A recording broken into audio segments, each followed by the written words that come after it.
My aunt threw boiling water at my dad when he asked her for help and said he deserved it for being a beggar. Now, she's the one begging. When I was 15, I got diagnosed with a bone tumor in my leg that needed immediate surgery.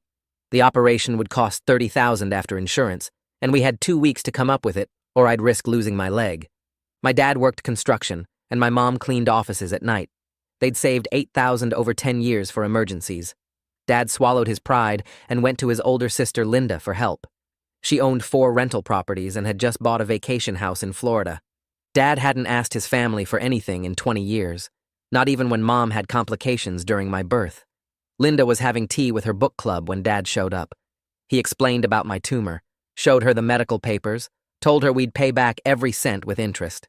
Linda stood up, walked to the kitchen, and came back with a pot of hot water she'd been boiling for more tea. She threw it right at my dad's feet, splashing his legs. She said that's what he deserved for showing up at her house like a beggar, embarrassing her in front of her friends. She told him maybe if he'd made better career choices, he wouldn't need to grovel for money. Her book club sat there watching my dad's pants soak through with boiling water, while Linda lectured him about financial responsibility. Dad left with burns on his ankles. He never told me what happened, but Mom did years later. They borrowed from loan sharks to pay for my surgery. Dad worked 3 jobs for 5 years paying it back. Linda never asked if I was okay. She showed up at my high school graduation, though, made a big speech about how proud she was of her family's accomplishments. She actually took credit for my recovery, telling people she'd been there for us during tough times. She asked why Dad was limping, and he said old construction injury. She laughed and said, "That's what happens when you choose manual labor." For 10 years, Linda kept getting richer. She'd brag at every family event about her properties, her investments, her vacation homes. She'd give Dad unsolicited advice about bootstrapping and working harder. She'd point at me and tell everyone how well I turned out despite my parents' financial struggles, like poverty was a choice they'd made. She never knew Dad still had nerve damage in his feet from the burns.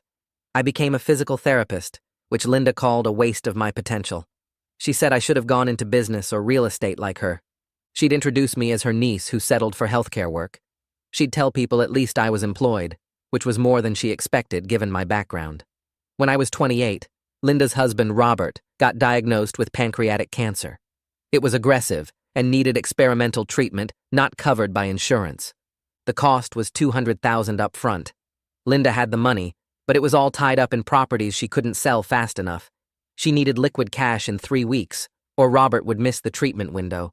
She called Dad first, said it was different because this was life or death, not like some routine surgery. Dad reminded her that my tumor could have killed me too. She said that was different because I was young and would have recovered either way. Dad said he didn't have money and hung up. Linda called me next, crying about how Robert was dying and she needed family support. I asked her what she meant by support. She said just a small loan of $50,000 until she could sell one of her rentals. I told her I remembered what happened when Dad asked for help, and the answer was no. She said she didn't remember that. Must be confusing her with someone else. I asked if she remembered throwing hot water at Dad. She went quiet, then said that was a misunderstanding and a completely different situation. Linda spent the next 2 weeks calling every relative, begging for money. She'd sold herself as the rich, successful one for so long that nobody believed she needed help. Her book club friends said they couldn't mix friendship with money. Her tenants said they'd love to help, but times were tough. Her financial advisor said liquidating would take at least 6 weeks. She showed up at our house at midnight, banging on the door. She got on her knees on our porch, literally on her knees, begging Dad to help save Robert. Dad stood frozen on our porch, staring down at Linda on her knees. His face looked completely blank, like he was seeing a ghost. I watched from the doorway as Linda sobbed about Robert dying and begged Dad to save him. Her expensive clothes were getting dirty on our concrete porch. The silk blouse she wore probably cost more than our monthly grocery bill. Mom appeared behind me and gasped when she saw Linda actually kneeling there at midnight. I realized this moment had been 15 years coming. Dad's construction boots were inches from Linda's manicured hands. She was grabbing at the porch railing, trying to steady herself while she cried. The porch light made her diamond rings sparkle even through her tears. Our neighbor's dog started barking at all the noise. I could see curtains moving in the house across the street. Dad finally spoke and told Linda to get up because he wasn't helping her. His voice came out completely flat and emotionless, like he was reading a phone book. Linda started crying harder and grabbed at Dad's pant leg. She said she would do anything and pay any interest rate he wanted. Her fingers clutched the denim fabric and wouldn't let go. I felt this weird mix of satisfaction seeing her beg and discomfort, watching another human being fall apart like this. She deserved this after what she did to Dad. But watching someone actually break down on their knees felt wrong somehow.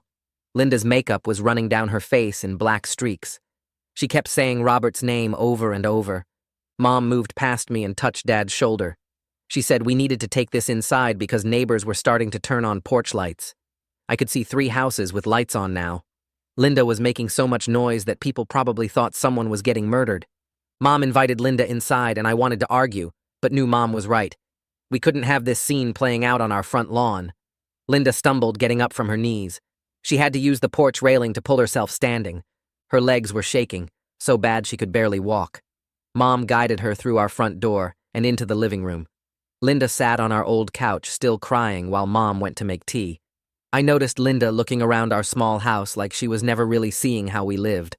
Her eyes moved over our worn furniture and the water stain on the ceiling. We had the same couch since I was 10 years old. The fabric was faded, and one cushion had a patch where the cat scratched it years ago. Linda's house had leather furniture and marble counters. She was seeing what $30,000 in medical debt plus loan shark interest looked like. Dad refused to sit down and just stood there with his arms crossed. He positioned himself between Linda and the front door. I stayed in the doorway watching this surreal scene unfold. The clock on the wall said it was 12:30 in the morning. Mom came back with 3 mugs of tea on a tray. She set them on the coffee table and sat in the armchair. Linda wrapped her hands around the hot mug but didn't drink. She just stared into the tea like she could find answers there. Linda tried to explain that Robert only had 3 weeks before the treatment window closed. She said she had already called everyone she knew. Her voice kept breaking between words. She listed all the people who said no and all the properties she was trying to sell but couldn't liquidate fast enough. The banks wouldn't give her a bridge loan. Her financial advisor said 6 weeks minimum. Her book club friends all made excuses. Even her own tenants claimed they had no savings. I watched Dad's face stay completely hard while she talked. His jaw was clenched, so tight I could see the muscle jumping. I remembered him limping through my childhood because of what she did to him. I remembered watching him ice his feet after long construction shifts because the nerve damage made them hurt worse. Linda was talking about losing her vacation house and how unfair the banking system was. Dad finally told Linda exactly why he wouldn't help. He described the boiling water and the burns and the 5 years of loan shark payments. His voice stayed flat, but his hands were shaking. He told her about working 3 jobs and sleeping 4 hours a night. He told her about the loan sharks showing up at our house when payments were late. He rolled up his pant leg and showed her the scars on his ankles. The skin there was still red and shiny even after 15 years. Linda's face went white, and she started saying she didn't remember it that way. She said it was just a splash, and Dad was making it sound worse than it was. She actually used the word exaggerating. I felt my anger spike hearing her try to minimize what she did. I spoke up for the first time, telling her I had seen Dad's scars my whole life. I told her I remembered Dad crying in the bathroom when he thought no one could hear. I told her Mom had to wrap his feet in bandages every night for months. Linda's mouth opened, but nothing came out. She looked at me like she forgot I was even there. Linda turned to me with this desperate look and said I was a healthcare worker, so I understood how serious Robert's condition was. She actually tried to use my career to guilt me into convincing Dad to help her. She said I knew what pancreatic cancer meant and how fast it kills. I told her she called my job a waste of potential at my own graduation. I reminded her she said I settled for healthcare work. Her face showed she genuinely didn't remember saying that. I was never important enough for her to track her insults. She probably said mean things to people every day and forgot about them 5 minutes later. Mom quietly asked Linda to leave because it was after midnight and this wasn't accomplishing anything. Linda begged for just 1 more minute. She pulled out her phone to show us pictures of Robert in the hospital looking terrible. He was hooked up to machines and his skin looked gray. His eyes were sunken and he looked so much older than the last time I saw him at a family party. I saw Dad's expression flicker for just a second when he saw Robert's condition. His jaw unclenched slightly and his shoulders dropped. I realized he wasn't as unmoved as he was pretending to be. Dad looked away from the phone and told Linda to go. Mom stood up and walked Linda to the door. Linda kept saying please over and over, but Mom just opened the door and waited. Linda finally left, and I watched her walk to her car in the dark. After Linda finally left, the three of us sat in the living room not talking for a long time. The clock ticked on the wall. Mom sipped her tea. Dad stared at the spot on the couch where Linda had been sitting. The house felt heavy with everything that just happened. Mom eventually said that Robert never did anything to us, and he was dying, which made this complicated. Dad said Linda didn't care if I died when I was 15, so why should he care if Robert dies now? But his voice cracked a little when he said it. I could hear the doubt creeping in. I went to bed, but couldn't sleep that night thinking about Robert dying because Linda couldn't get money fast enough. Linda absolutely deserved this karma. But I kept picturing Robert in those hospital photos looking scared and sick. He was just some guy who married the wrong person. The revenge I thought would feel good just felt hollow and complicated now that it was actually happening. I stared at my ceiling and tried to convince myself this wasn't our problem. Linda made her choices 15 years ago, but Robert's face kept appearing in my mind. The next morning, Linda called me directly, which surprised me since she had never called me in my life. I didn't even know she had my number. Her voice was calmer now without the crying. She asked if we could meet for coffee to talk without Dad there. I agreed partly out of curiosity and partly because I needed to understand if she actually got what she did or if she was just desperate. I met Linda at the coffee shop on 3rd Street 2 days later. She picked a corner table away from other customers and already had her hands wrapped around a mug when I walked in. She looked tired in a way I had never seen before, like she had been crying for hours. I sat down across from her without ordering anything because I did not plan to stay long. Linda started talking immediately about how sorry she was for what happened all those years ago. She said she felt terrible about hurting my father, and she wished she could take it back. But then she added that it was a really stressful time in her life, and she was not thinking clearly. She said if she actually hurt Dad, she was truly sorry, because that was never her intention. I stopped her right there and asked if she actually remembered throwing the boiling water, or if she was just apologizing now because she needed money. Linda looked down at her coffee, and her face went red. She admitted she remembered being really angry that day because Dad embarrassed her in front of her book club. She said she remembered picking up the pot and throwing it, but she honestly did not think it was that serious at the time. She thought Dad was exaggerating about the burns because he left right away and never said anything about it again. I felt this cold anger spread through my chest, hearing her minimize what she did even now when she was supposedly apologizing. She had convinced herself over 15 years that scalding my father was not a big deal because facing the truth would mean admitting she was cruel. I asked Linda about her rental properties and her actual financial situation because I needed to understand if she was really as stuck as she claimed. She explained that all her money was tied up in real estate and she could not get traditional loans because she was already leveraged on most of the properties. I pushed harder, asking why she could not get a home equity line of credit or a personal loan with all those assets as collateral. Linda got defensive immediately and said her financial advisor told her those options would take too long to process.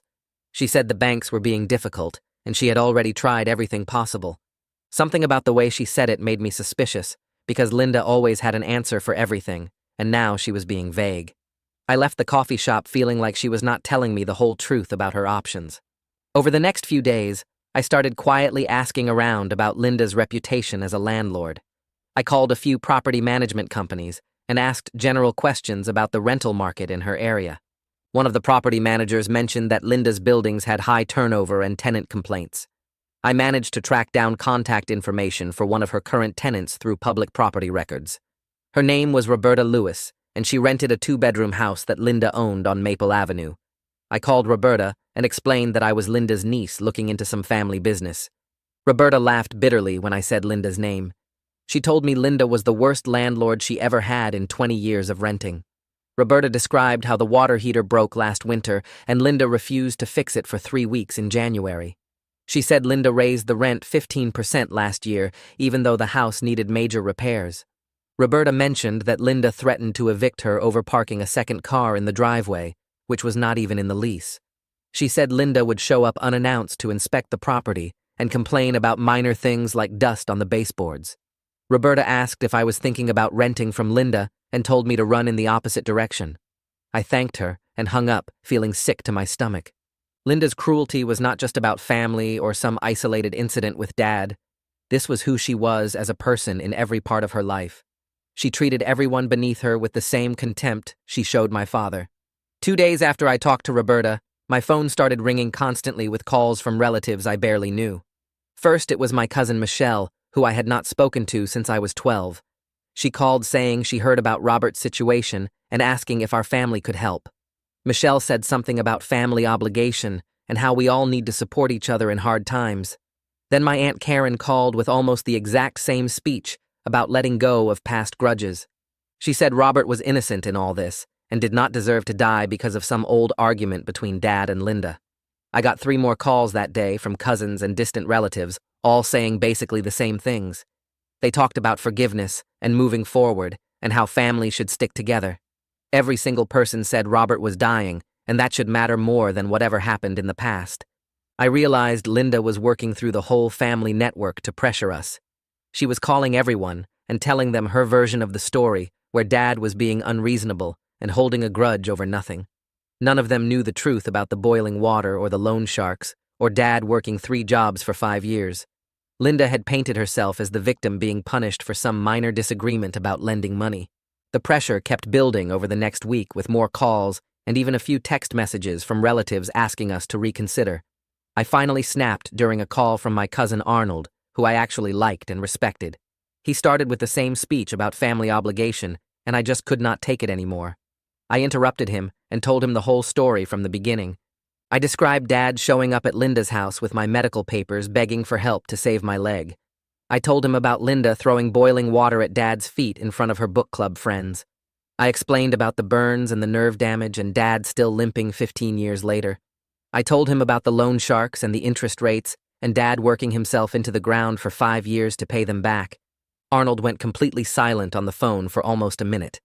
Then he said he had no idea, and Linda told everyone that Dad was just holding a grudge because she could not lend him money one time. He said Linda made it sound like Dad asked to borrow money for something frivolous, and she said no, and now he was being petty about it. Arnold apologized for calling and said he would talk to other family members about what really happened. I could hear the anger in his voice when he hung up. Within 2 days, the family gossip network was buzzing with the real story. Cousins were calling each other, and aunts were texting back and forth, sharing what they heard. Linda's pressure campaign fell apart completely as people realized she had lied to manipulate them. Several relatives called back to apologize for bothering us, and some even said they would never speak to Linda again after learning what she did. Linda showed up at my physical therapy clinic the following Tuesday during my lunch break. I was eating a sandwich in my car in the parking lot when I saw her Mercedes pull in. She got out and walked straight toward my car with this angry expression on her face. I rolled down my window, and she immediately started yelling at me about turning the whole family against her. She said I was making her look like a monster and spreading lies about things that happened 15 years ago. I got out of my car and told her she made herself look like a monster by actually being one. Linda's face turned red, and she raised her voice even louder, saying I had no right to tell family business to everyone. I reminded her that she was the one who called all those relatives to pressure us in the first place. She screamed that I was killing Robert by being stubborn and refusing to help when we had the power to save his life. Other people in the parking lot were staring at us now. One of my coworkers came outside to see what was happening. Linda pointed at me and yelled that I was letting an innocent man die out of spite. I told her she needed to leave my workplace immediately, or I would call security. She stood there shaking with rage for a few seconds, then turned and walked back to her car. She peeled out of the parking lot fast enough that her tires squealed on the pavement. That night around 9, my phone rang with a number I did not recognize. I almost did not answer, but something made me pick up. Robert's voice came through the phone, sounding weak and tired in a way that made my chest hurt. He said he knew what Linda did to Dad 15 years ago, and he was not calling to make excuses for her or to beg for money. He just wanted me to know that he was scared of dying, and he wished his life did not depend on whether his wife was a good person 15 years ago. His voice cracked when he said it, and then he hung up before I could respond. I sat there holding my phone, staring at the screen, feeling like someone had punched me in the stomach. Robert was right that none of this was fair to him. He did not throw boiling water at my father. He did not treat tenants like garbage or spend 15 years being cruel to our family. He just married the wrong person, and now he was dying because his wife could not get money fast enough, and we would not help her. I felt tears running down my face thinking about Robert lying in that hospital bed scared and sick, while we all fought about things he had nothing to do with. I talked to Mom and Dad for hours that night about what was right versus what was fair. We sat at the kitchen table drinking tea while I told them about Robert's call. Dad admitted he had been having nightmares about the boiling water again since Linda showed up on our porch. He said he kept dreaming about standing in her living room with the hot water soaking through his pants and her book club friends watching him like he was something dirty. But he also said he could not stop thinking about Robert's face in those photos Linda showed us. He said Robert looked terrified, and that look reminded him of how scared he felt when the doctors said I might lose my leg. Mom cried quietly, while Dad talked about being torn between his anger at Linda and his guilt about Robert dying. She said she understood Dad's anger and she would support whatever he decided, but she also could not stop thinking about Robert being scared and alone. We went around in circles for hours trying to figure out what the right thing to do was when there was no clear answer that felt good. The next day, I started doing research into Linda's actual financial options. I called several banks asking about home equity loans and lines of credit as if I was inquiring for myself. I learned that with Linda's assets, she could definitely get funding, but it might take a few weeks, and the terms would not be great if she needed it rushed. I found Linda's financial advisor, Gary Morris, through her property management company's website. I called his office and told his secretary I was Linda's niece helping with family business. Gary called me back within an hour. I asked him directly about Linda's options for raising money quickly. Gary sighed and said Linda had several options, including loans against her properties or selling one property at a loss for quick cash. He said Linda was refusing those options because they would hurt her financially in the long term. She would have to accept high interest rates or sell a property for less than market value. Gary said Linda kept insisting there had to be a way to get the money without damaging her investment portfolio. I felt this cold clarity wash over me as I realized what was really happening. Linda could get the money if she was willing to sacrifice her own wealth and financial future. She just did not want to. She wanted us to save her from having to make the same kind of sacrifice Dad made for me 15 years ago. I called Linda and told her I needed to see her immediately. We met at a park near her house because I did not want to go to her home. I confronted her with everything Gary told me about her options. I said we knew she could get loans against her properties or sell one at a loss. Linda tried to deny it at first, but I kept pushing until she finally broke down. She admitted she did not want to destroy her financial future and lose everything she had built over the past 20 years. She said taking those loans would mean paying terrible interest for years, and she might lose some of her properties. She said selling a property quickly would mean accepting maybe 60% of what it was worth. Linda looked at me with tears running down her face and said she worked so hard for her success, and it was not fair that she had to give it all up. I felt my anger turn ice cold hearing her talk about fairness. I told her Dad destroyed his health and financial stability to save me when I was 15. I said he still has nerve damage in his feet, and he paid loan sharks for 5 years, and he never complained about it being unfair. I told Linda she needed to decide if she was willing to do the same thing for Robert that Dad did for me. She needed to decide if Robert's life was worth more than her investment portfolio. Linda sat there crying, but she did not say anything. I left her in the park and drove home feeling exhausted and empty. 3 days went by without a word from Linda. I kept checking my phone, expecting another angry call or a message blaming us for her problems, but there was nothing. Mom said maybe Linda finally accepted that we weren't going to save her and found another way. Dad didn't say much about it, but I could tell he was still thinking about Robert in that hospital bed looking scared and sick. On the 4th day, my phone rang while I was at work, and Linda's name showed up on the screen. I almost didn't answer, but something made me pick up. Her voice sounded flat and tired when she told me she got the money for Robert's treatment. She said she took out loans against 3 of her rental properties at interest rates that would take her years to pay off. She might lose the properties eventually if she couldn't keep up with the payments, but at least Robert would get his treatment in time. I asked if she needed anything else, and there was this long pause where I could hear her breathing on the other end. She said no, she didn't need our help anymore, and then she hung up before I could say anything else. I stood there in the clinic hallway holding my phone and feeling this weird, empty sensation, like something important just ended, but I wasn't sure what it was. I figured that was the last I'd hear from Linda for a while, maybe forever. 2 days later, I came home from work and found her car parked in front of our house.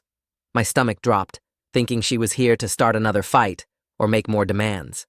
I walked up to the porch and found her sitting on the steps, looking down at her hands. She wasn't crying or yelling, just sitting there like she'd been waiting for hours. She looked up when I got close, and her face was completely different from every other time I'd seen her lately. All the anger and desperation were gone, and she just looked worn out and older somehow. She asked if Dad was home, and I told her he was inside. She nodded and stood up slowly, like her body hurt. I went in first and told Dad that Linda was outside and wanted to talk to him. He got this guarded look on his face, but he went out to the porch anyway, and I followed because I needed to hear whatever was about to happen. Linda didn't waste time with small talk or excuses. She looked right at Dad and said she was sorry for throwing the boiling water at him 15 years ago.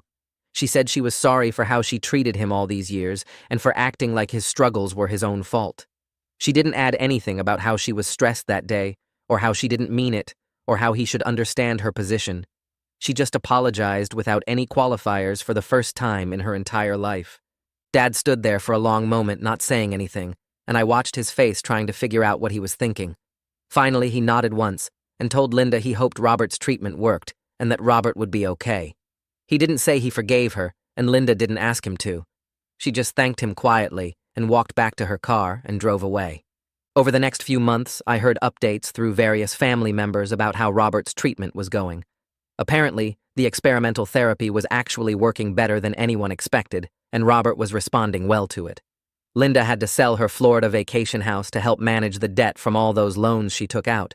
She also sold one of her rental properties at a loss because she needed the cash flow. But Robert was going to live, and that seemed to be all that mattered to her now. I ran into Linda at a family funeral 6 months after everything happened.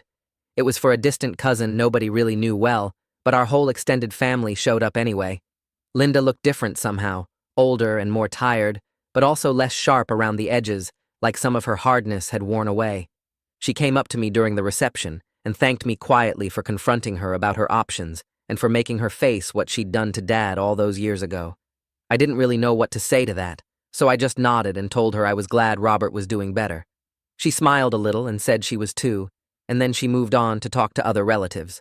Dad and Linda aren't close now, and they probably never will be again.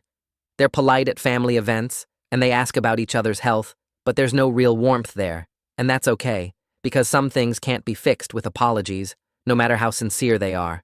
But I noticed Dad seems lighter somehow, like he's carrying less weight around with him.